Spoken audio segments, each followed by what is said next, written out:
अरे या विश्वातलं प्रत्येक झाड हे विशेषच आहे. झाडाचं अस्तित्वच मुळात परोपकारासाठी. झाडाच्या जन्मामागे आणि वाढी मागे त्याचा वैयक्तिक काहीही स्वार्थ नाही.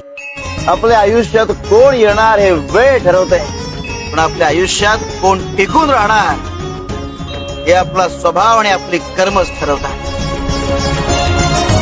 परमार्थात उडी मारायला मनाची तयारी लागते.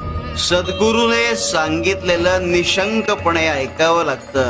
ती तयारी असावी लागते आणि इच्छा असेल तर मार्ग मिळतो.